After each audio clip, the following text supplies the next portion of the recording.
If you're gearing up for the SSB, then you absolutely need to know about the system that's shaking up the entire selection process.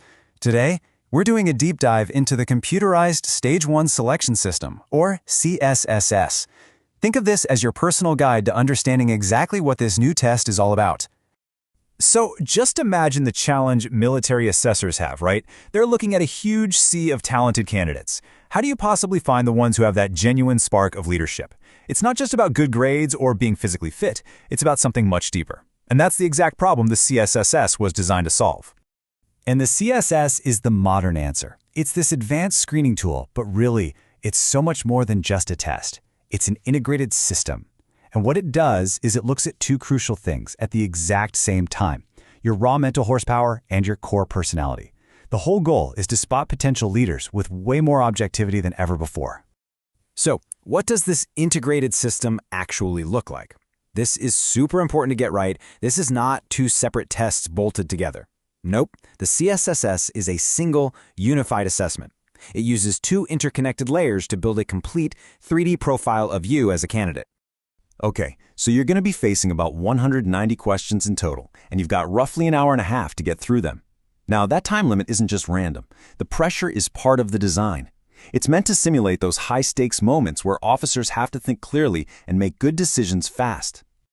All right, let's pop the hood and look at the first layer. I want you to think of this part as testing your mental engine. This section of the CSS is all about measuring your raw cognitive horsepower. You know, how fast and how efficiently your brain can actually process information. This cognitive part is made up of about 70 questions. And let's be crystal clear, this has nothing to do with what you've memorized from some textbook. It's purely about your brain's ability to perform right here, right now, when it's hit with new challenges.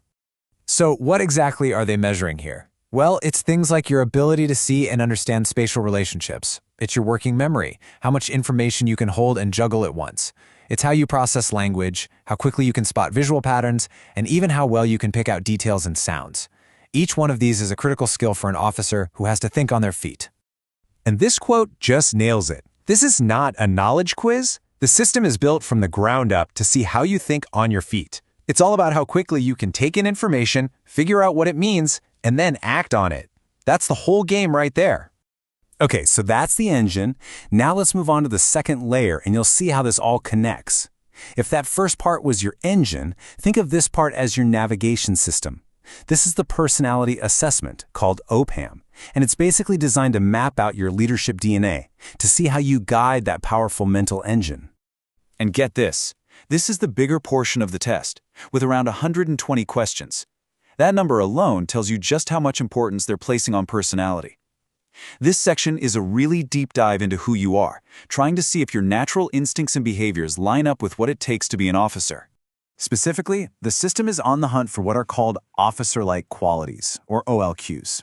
We're talking about things like your innate sense of initiative, your courage when things get tough, your sense of responsibility, and how you adapt to social situations. And the key word here is natural. It's looking for the real you, not a rehearsed version. So how does the system make sure it's accurate? This is where it gets really smart. It's analyzing your answers in real time, and it's constantly checking for consistency across all 120 questions. This is brilliant because it pretty much removes human bias, and it's designed to see right through a practiced personality to find out who you genuinely are. So now we bring it all together. The real genius of the CSS is that it doesn't look at these two layers separately. It combines them. It's where your mental engine meets your personal navigation system. And that combination creates a really complete, holistic picture of you as a potential leader. And this table just sums it all up perfectly. On one side, you've got the cognitive core. That's your engine, and it's focused on how you think. On the other side, the personality layer, your navigation, which is focused on how you behave. It's putting those two together that gives assessors such a powerful, data-driven look at your potential. Okay, so this brings us to the most important question of all, right? How in the world do you prepare for a test like this? Well, the answer isn't about cramming information. It's about self-discovery. To do well here, you have to genuinely know yourself. And luckily, there are some really great tools out there to help you do just that.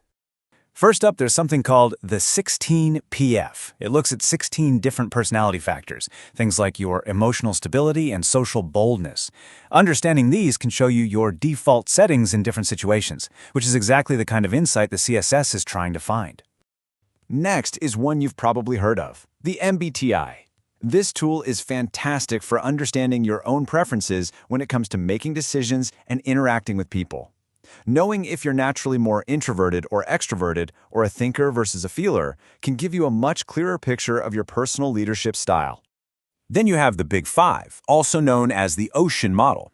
This is another key framework. It measures traits like conscientiousness and neuroticism, which are directly tied to an officer's ability to be reliable and handle stress. It gives you a really solid map of your core personality. And finally, there's a fascinating tool called the Johari window. This one is unique because it's all about exploring the gap between how you see yourself and how other people see you. It's incredibly powerful for identifying your blind spots, those parts of your personality that are obvious to everyone else, but maybe not to you. And when you start using these tools, it leads to a huge realization. This brings us to our final and most important takeaway. The arrival of the CSS marks a fundamental change in how you should be thinking about your SSB preparation.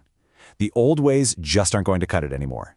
So what does all this mean for you personally? It means you're being evaluated on how quick and accurate your thinking is. It means that being consistent in your answers is absolutely critical. And, most importantly, it means your personality has to genuinely reflect these officer-like qualities, not just be a temporary act. So here's the bottom line. If you take one thing away from this, let it be this. Stop trying to memorize the right answers. The new path to success is about genuine development. You need to focus on actually improving your real cognitive abilities and building true behavioral consistency.